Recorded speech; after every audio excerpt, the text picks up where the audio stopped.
નમસ્કાર દર્શક મિત્રો, અમારી યુટ્યુબ ચેનલમાં તમારું સ્વાગત છે. ઉત્તરાયણ શું છે? ભગવાન કૃષ્ણએ જણાવ્યું હતું ઉત્તરાયણનું મહત્ત્વ. તો ચાલો જાણીએ આ વિડીયોમાં. મકર સંક્રાંતિને સૂર્ય ઉત્તરાયણ પણ કહેવામાં આવે છે, જેનું વૈજ્ઞાનિક અને ધાર્મિક મહત્ત્વ પણ છે. ભગવાન શ્રી કૃષ્ણએ ગીતાના 8મા અધ્યાયમાં સૂર્ય ઉત્તરાયણના મહત્ત્વને જણાવ્યું છે. મકર સંક્રાંતિ 14 જાન્યુઆરીએ મનાવવામાં આવશે. મકર સંક્રાંતિ હિન્દુ ધર્મનું મહત્ત્વપૂર્ણ પર્વ છે. આમ તો ભારતમાં હંમેશા વ્રત તહેવાર આવે છે. એવો કોઈ પણ મહિનો હોતો નથી જ્યારે કોઈ વ્રત તહેવાર ના આવે. તેથી કહેવામાં આવે છે કે સદા દિવાળી સાલભર 712 તહેવાર. આ તહેવારોમાંથી એક છે મકર સંક્રાંતિનો તહેવાર, જેને પોંગલ, ખીચડી, માઘી, ઉત્તરાયણ વગેરે નામથી પણ ઓળખવામાં આવે છે. મકર સંક્રાંતિ રવિવારે 14 જાન્યુઆરીએ મનાવવામાં આવશે. મકર સંક્રાંતિને કેમ કહેવાય છે સૂર્ય ઉત્તરાયણ? મકર સંક્રાંતિ એ સૂર્ય ધન રાશિમાંથી મકર રાશિમાં પ્રવેશ કરે છે.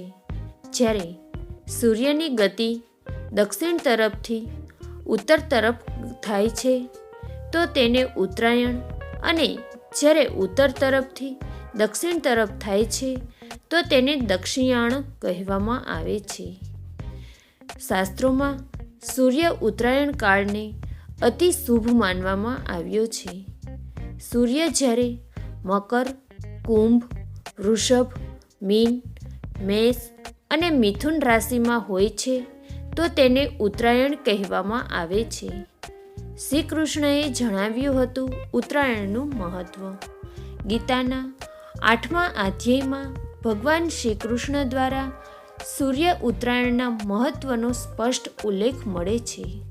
શ્રી કૃષ્ણ કહે છે કે, હે ભરત શ્રેષ્ઠ, એવા લોકો જેને બ્રહ્મનો બોધ થઈ ગયો હોય, અગ્નિમય જ્યોતિ દેવતાના પ્રભાવથી જ્યારે 6 મહિના સૂર્ય ઉત્તરાયણ હોય છે, આ દિવસના પ્રકાશમાં પોતાનું શરીર ત્યાગે છે, ફરીથી જન્મ લેવો પડતો નથી, એવા યોગી જે રાત્રિના અંધકારમાં, કૃષ્ણ પક્ષમાં અને ધૂમ્ર દેવતાના પ્રભાવથી દક્ષિણાયનમાં પોતાનું શરીર ત્યાગે છે, તેઓ ચંદ્રલોકમાં જઈને ફરીથી જન્મ લે છે.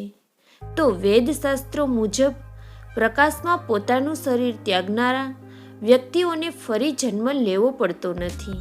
જ્યારે અંધારામાં મૃત્યુને પ્રાપ્ત કરનારો વ્યક્તિ ફરીથી જન્મ લે છે. અહીં પ્રકાશ અને અંધકારનો અર્થ સૂર્ય ઉત્તરાયણ અને દક્ષિણાયન સાથે છે.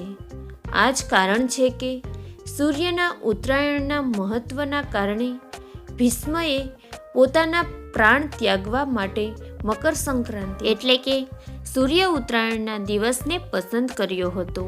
છાંદોગ્ય ઉપનિષદમાં પણ સૂર્ય ઉત્તરાયણના મહત્ત્વનું વર્ણન મળે છે.